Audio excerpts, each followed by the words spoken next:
Welcome to Global Health Guide, your trusted destination for understanding how healthcare systems and health insurance work around the world. In today's video, we'll break down how the UK's health system works, especially the differences between the NHS and private health insurance. Whether you live in the UK, are planning to move there, or are simply curious about how health coverage works in 2025, this video is for you.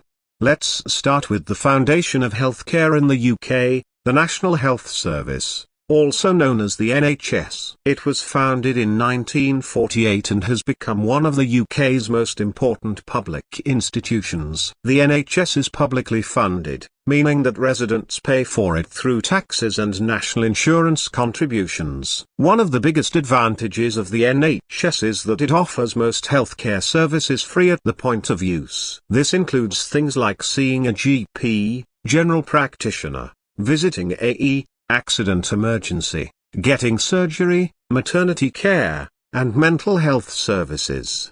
But of course, no system is perfect. The NHS is under heavy demand, especially after recent global health events, and patients often face long waiting times for non-urgent treatments, diagnostics, or surgeries. The wait can be several weeks or even months. The reason isn't bad service, it's simply because millions of people rely on the NHS every day, and resources like doctors, nurses, and hospital space are limited. So while it's free and reliable, the system is often overloaded. Now let's talk about private health insurance in the UK. This is optional, and not something every resident buys, but many choose it for faster access to care and extra comfort. Private insurance allows you to avoid long queues, choose your own specialists or hospitals, and often receive treatment in better environments, say for example, private rooms instead of shared wards.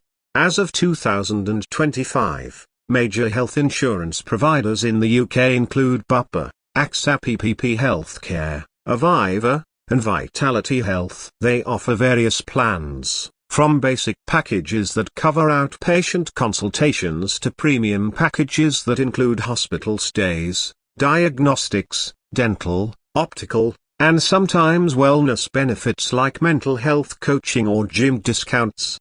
The cost of private insurance varies depending on your age, health condition, and the coverage you choose. On average, a young healthy adult might pay around £30 to £50 per month, while older individuals or those with more advanced plans may pay up to £150 to £200 per month. Some companies also offer family plans and corporate coverage through employers, which can reduce personal costs. It's important to remember that private insurance does not replace the NHS, it complements it. Most people with private insurance still use the NHS for things like emergencies, chronic illness management, and serious diseases like cancer. That's because private hospitals often don't have emergency departments, and they may refer patients back to the NHS for advanced or high-risk treatments.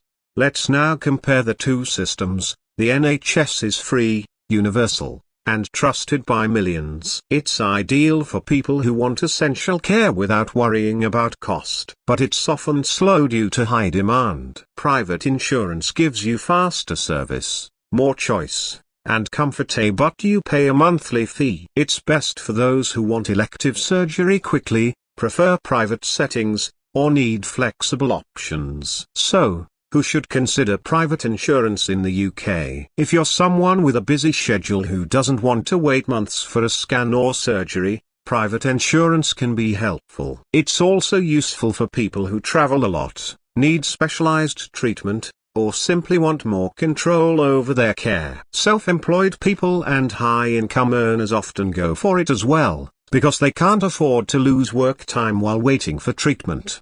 At the same time, the NHS is more than enough for most people, especially young, healthy individuals, students, or families who are okay with waiting for non-urgent care. If your priority is free access to general and emergency care, then NHS alone works well. Some people use both. They get free care from the NHS but also have a small private policy for specific situations, like skipping the queue for an MRI scan or getting mental health sessions without long wait times. This hybrid approach is becoming more popular in the UK today. You should also consider international coverage. If you travel frequently or are planning to work in multiple countries, some private insurance plans offer global protection, something the NHS doesn't cover. This is especially helpful for digital nomads, international students, or corporate workers with overseas assignments. Before buying any private plan,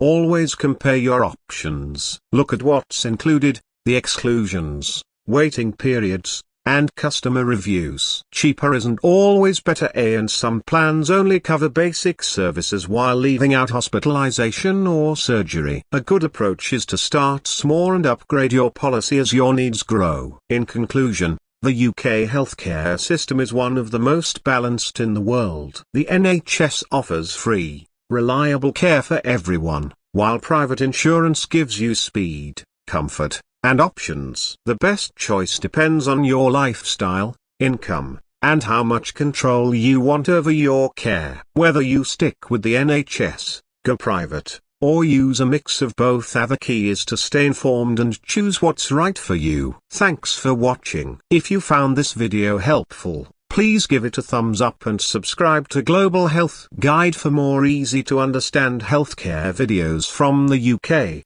USA, Germany, and beyond. Got questions or want us to cover another country? Let us know in the comments below. Stay healthy and see you in the next video.